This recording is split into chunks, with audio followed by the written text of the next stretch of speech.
Olá, sou Paulo Eduardo, nós estamos chegando para mais um estudo. Seja bem-vindo. Que alegria ter você aqui. Que bom ter você aqui no meu escritório para junto a gente conversar um pouco da palavra de Deus, estudar um pouco. Nós que já há muito tempo, estamos aqui todos os dias estudando a Bíblia, olhando versículo por versículo, estudo simples. Eu procuro trazer aqui uma linguagem de fácil compreensão. Você pode olhar os nossos estudos. Nós não temos aqui termos teológicos profundos, difíceis, mas eu procuro trazer para esse quadro, esse programa aqui, a palavra de Deus de forma simples, de forma bem direta, para que possa falar no seu coração, para que você possa ser alcançado, impactado por essa palavra. Nós não estamos aqui para outra coisa a não ser estudar a Bíblia juntos. Peço você que compartilhe esse vídeo, comente, enfim, interaja conosco, isso é muito importante. Quero convidar você agora a me acompanhar em mais um estudo. Vamos juntos. Irmãos, nós estamos falando sobre a primeira carta de Paulo aos Coríntios, capítulo 11. Hoje a gente vai nos deter no versículo 18 e dependendo aqui, talvez até o verso 20. Mas sabe, Paulo está exortando aqueles irmãos sobre a ceia do Senhor. Aqueles irmãos de Corinto que estavam deturpando a ceia do Senhor.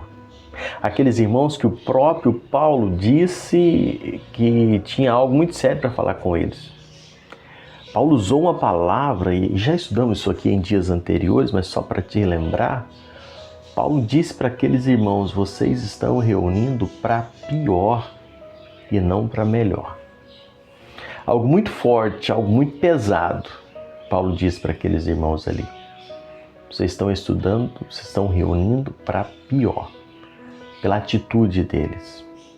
Existia a festa ágape, a festa do amor, que era aquela comunhão, uma confraternização que eles faziam, e havia uma segregação ali dentro. Os ricos ficavam comendo de um lado e os pobres comendo de outro. O princípio dessa festa ágape era todos comerem juntos.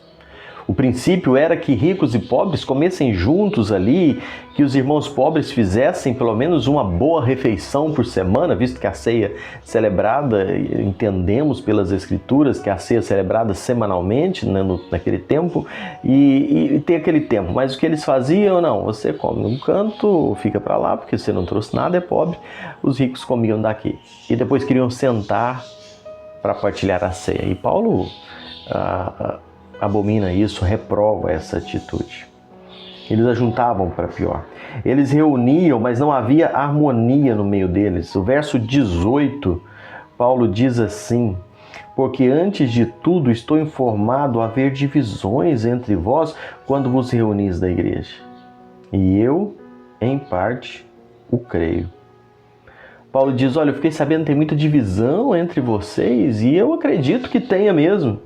Havia divisões, havia partidos, havia cismas entre aqueles irmãos e sentavam para a ceia como se estivesse tudo tranquilo. A palavra grega que Paulo usa aqui para divisões é a mesma palavra que Paulo empregou lá no capítulo 10, lá no capítulo 1, no versículo 10, acerca de dissensões que tinham levado a igreja em viver facções que diziam: olha, eu sou de Paulo, sou de Apolo, e a igreja vivia essa rachadura.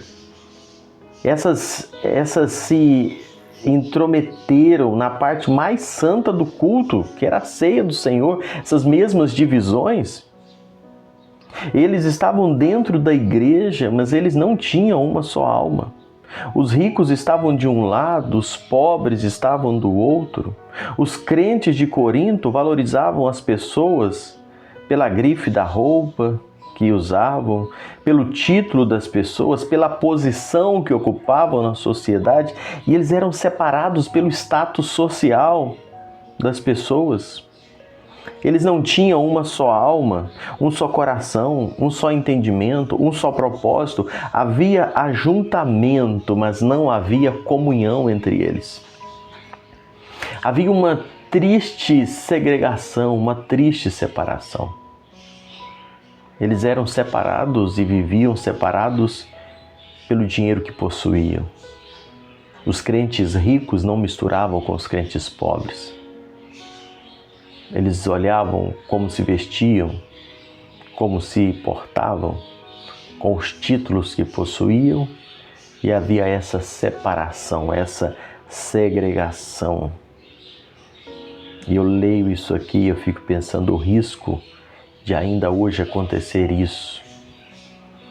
Pessoas sendo separadas pela posição social dentro de uma igreja.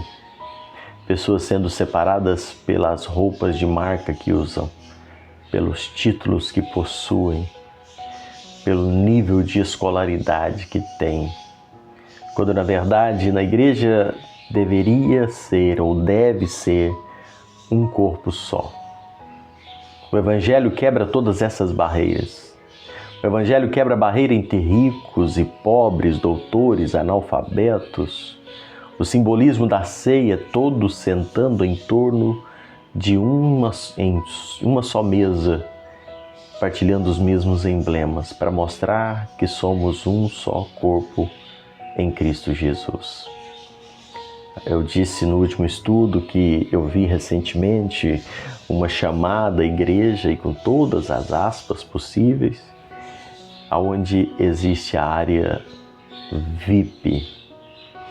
A palavra VIP é uma sigla em inglês que significa pessoas muito importantes.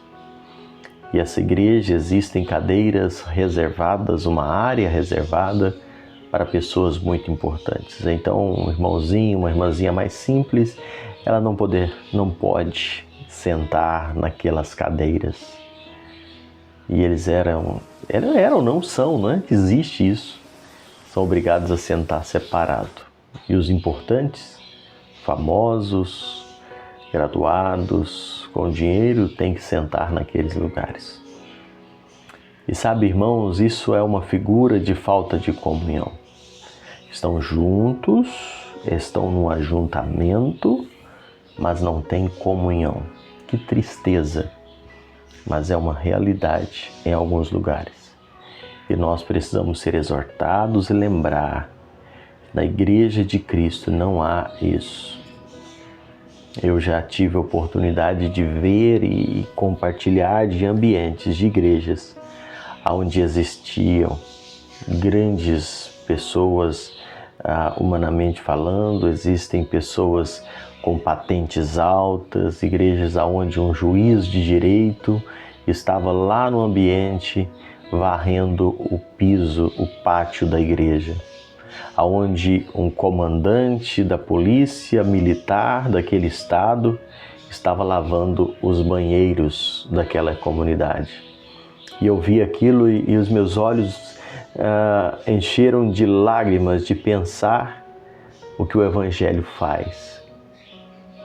Onde uma pessoa de alta patente, sentada no degrau daquele salão, sendo porteiro. Essa mesma pessoa que entrava em outros ambientes e é recebido com todas as continências possíveis, mas no ambiente da igreja era um irmão que servia como qualquer outro. E eu louvo a Deus porque ainda existem igrejas assim. Eu vi com os meus olhos, eu estava pregando nessa igreja e nós precisamos prezar esse tipo de entendimento e não achar que é normal na igreja ter áreas VIPs, que é normal na igreja ter gente mais importante do que outra. Isso não é normal. Isso não é o que o Senhor estabeleceu para a palavra. E é isso que Paulo está corrigindo aqui na igreja de Corinto. A gente vai seguir falando sobre isso, Deus permitindo, nos próximos encontros, se assim o Senhor nos permitir.